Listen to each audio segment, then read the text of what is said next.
Hello दोस्तों, स्वागत है आपका अपने YouTube channel learn and know पर। तो दोस्तों, पॉलिटी की सीरीज में कल हमने पढ़ा संविधान सभा के बारे में। संविधान सभा में हमने जाना कि क्या होती है संविधान सभा, कैसे उसका निर्वाचन हुआ, कैसे कितने सदस्य थे, इन सभी के बारे में हमने जाना। आज का हमारा टॉपिक है संविधान सभा की बैठक।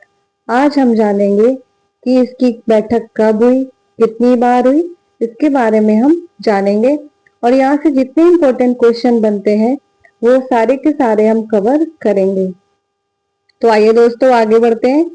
हमारा टॉपिक है आज का संविधान सभा की बैठक।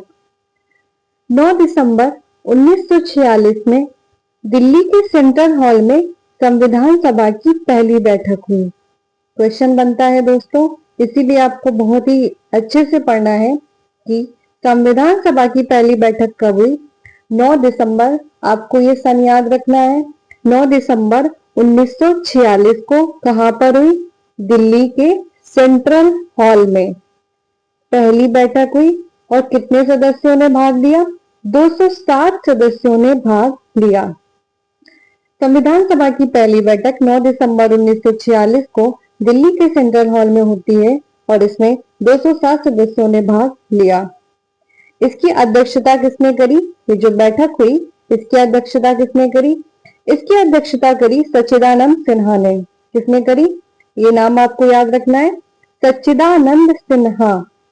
क्यों करी? पहली बात तो ये एक अस्थायी अध्यक्ष थे, स्थायी अध्यक्ष नहीं थे दोस्तों, याद रखना है आपको। सच्चिदानंद सिन्हा संविधान सभा में अस्थायी अध्यक्ष के पद पर थे। और इनको क्यों चुना गया अस्थायी? और भी तो किसी को चुना जा सकता था, क्वेश्चन उठता है। इसलिए चुना गया दोस्तों क्योंकि उस सभा में ये सबसे बुजुर्ग व्यक्ति थे। कैसे थे? सबसे बुजुर्ग व्यक्ति थे। इसीलिए सच्चिदानंद सिन्हा को संविधान सभा में अस्थायी अध्यक्ष के रूप में चुना गया और पहली बैठक की अध्यक्षता सच्चिदानंद सिन्हा के द्वारा की जाती है। सबसे बुजुर्ग व्यक्ति का विचार कहां से आया था? ये विचार दिया था जेबी कृपलानी ने और ये आया था फ्रांस से। आगे बढ़ते हैं, दूसरी बैठक देखते हैं। सीरियल से याद रखना है आपको, पहली हुई 9 दिसंबर और दूसरी कब हुई? उसके नेक्स्ट डे 10 दिसंबर 1946 को। दूसरी बैठक कब हुई दोस्तों? अगले ही दिन 10 दिसंबर 1946 को। और तीसरी बैठक देखते हैं, तीसरी कब हुई? 11 दिसंबर 1946 को दिल्ली के केंद्रीय सभा में, उसी सेंट्रल हॉल में। कहां पर हुई? जहां पर पहली वाली हुई थी। ये तीनों लाइन से बिल्कुल आपको याद रहेगा, पहली 9 दिसंबर, दूसरी 10, तीसरी 11 दिसंबर 1946। क्वेश्चन यहां से ये बनता है दोस्तों कि जो तीसरी बैठक हमारी 11 दिसंबर 1946 को हुई, उस बैठक में हमारे स्थायी अध्यक्ष चुने गए। कैसे अध्यक्ष चुने गए? स्थायी अध्यक्ष। और स्थायी अध्यक्ष के पद पर डॉक्टर राजेंद्र प्रसाद जी को चुना गया। किसको चुना गया दोस्तों? डॉक्टर राजेंद्र प्रसाद जी को स्थायी अध्यक्ष के रूप में चुना गया। संविधान सभा के स्थायी अध्यक्ष के रूप में डॉक्टर राजेंद्र प्रसाद जी को चुना गया, जबकि अस्थायी अध्यक्ष के रूप में किसको चुना था? सच्चिदानंद सिन्हा को। आगे बढ़ते हैं, उपाध्यक्ष के बारे में देखते हैं।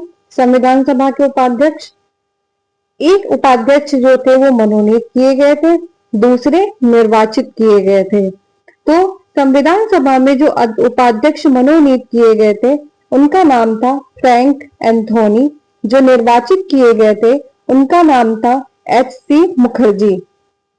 आपको ये नाम याद रखने हैं कि उपाध्यक्ष दो थे, जिसमें से एक मनोनीत किए गए थे और दूसरे निर्वाचित किए गए थे। मनोनीत जो किए गए थे उनका नाम था फ्रैंक एंथोनी और जो निर्वाचित किए गए थे उनका नाम था एच.सी. मुखर्जी। आगे बढ़ते हैं, अध्यक्ष को देखते हैं। अभी मैंने आपको बताया अध्यक्ष हमारे दो तरीके के चुने गए थे, स्थायी और अस्थायी, जिसमें से स्थायी अध्यक्ष के पद पर कौन थे? राजेंद्र प्रसाद जी। और अस्थायी अध्यक्ष के पद पर थे सच्चिदानंद सिन्हा जी। उपाध्यक्ष के बारे में भी मैंने अभी बताया, मनोनीत किए गए थे फ्रैंक एंथोनी और निर्वाचित किए गए थे H.C. मुखर्जी। आगे बढ़ते हैं। अब हम संविधान सभा के सलाहकार के बारे में जानेंगे कि संविधान सभा के सलाहकार कौन थे। संविधान सभा के सलाहकार थे B.N. रॉय, जिनका पूरा नाम था विनेगल नरसिंह रॉय। कभी कभी क्वेश्चन B.N. रॉय दे देता है ऑप्शंस में, और कभी कभी इनका पूरा नाम विनेगल नरसिंह राव दे देता है। तो आपको ये दोनों नेम याद रखना है, इनका फुल फॉर्म भी आपको पता होना चाहिए। अगर B.N. रॉय नहीं दिया ऑप्शन में, विनेगल नरसिंह राव दिया, तो आपको यहाँ पर टिक करना है। ये कौन थे? B.N. रॉय कौन थे? B.N. रॉय सिविल सेवक थे। कौन थे? सिविल सेवक थे, और ये संविधान सभा के सलाहकार थे। बहुत ही इंपॉर्टेंट क्वेश्चन है दोस्तों, यहाँ से क्वेश्चन बनता है कि बताइए संविधान सभा के सलाहकार कौन थे। तो आपका जवाब होगा B.N. रॉय या विनेगल नरसिंह रॉय। आगे बढ़ते हैं। उद्देश्य प्रस्ताव कब आया? उद्देश्य प्रस्ताव लाने को किसने कहा था? जवाहरलाल नेहरू जी के द्वारा दिया गया। उद्देश्य प्रस्ताव किसके द्वारा प्रस्तुत किया गया? जवाहरलाल नेहरू जी के द्वारा। और कब आया? 13 दिसंबर 1946। डेट आपको याद रखनी है दोस्तों। कब? 13 दिसंबर 1946 को उद्देश्य प्रस्ताव आया, और किसके द्वारा लाया गया था? जवाहरलाल नेहरू जी के द्वारा। उद्देश्य प्रस्ताव को जवाहरलाल नेहरू जी ने 13 दिसंबर 1946 को लेके तो आए दोस्तों, पर इस उद्देश्य प्रस्ताव को स्वीकार कब किया गया? स्वीकार किया गया 22 जनवरी 1947 को। कब किया गया दोस्तों? 22 जनवरी 1947 को ये उद्देश्य प्रस्ताव स्वीकार कर लिया गया। क्वेश्चन उठता है कि आखिरकार ये उद्देश्य प्रस्ताव था क्या? इसका मतलब क्या था? ये होता क्या है? तो आइए जानते हैं। उद्देश्य प्रस्ताव एक तरीके का लिखित दस्तावेज था, जिसमें 8 पॉइंट्स थे, यानी कि 8 बिंदु थे। उसमें बताया गया था कि हमारे भारत का संविधान कैसा होगा। क्योंकि दोस्तों आपको पता है अभी हमारे संविधान का निर्माण नहीं हुआ। अभी हमने संविधान सभा के बारे में पढ़ा, आज अभी बैठक के बारे में पढ़ रहे हैं, अभी संविधान बन के तैयार नहीं हुआ है। तो उद्देश्य प्रस्ताव एक प्रस्तुत किया गया, और उसमें 8 पॉइंट्स दिए गए और बताया गया कि संविधान कैसा होगा। लोकतांत्रिक होगा, गणतंत्र होगा, इसमें मौलिक अधिकार होने चाहिए, संसदीय व्यवस्था होनी चाहिए। एक खाका तैयार किया गया कि इस तरीके की चीजें होनी चाहिए। जैसे दोस्तों आप अपना घर बनाते हैं तो उसका एक नक्शा यानी मैप तैयार करते हैं कि इस तरीके का हमारा घर होना चाहिए, वैसे ही संविधान बनने से पहले एक तरीके का उद्देश्य प्रस्ताव, एक खाका तैयार किया गया कि हमारा संविधान कैसा होना चाहिए, और उसमें ये सारी चीजें दी गई। तो दोस्तों आपको इसकी डेट के बारे में याद रखना है कि उद्देश्य प्रस्ताव कब आया?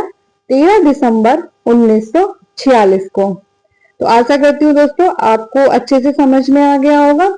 कल हम पढ़ेंगे संविधान सभा की समितियों के बारे में। तो दोस्तों आज के लिए इतना ही। अगर आपको हमारा वीडियो अच्छा लगे तो लाइक करें और हमारे चैनल को सब्सक्राइब करें। मिलते हैं नेक्स्ट पार्ट में, तब तक के लिए धन्यवाद।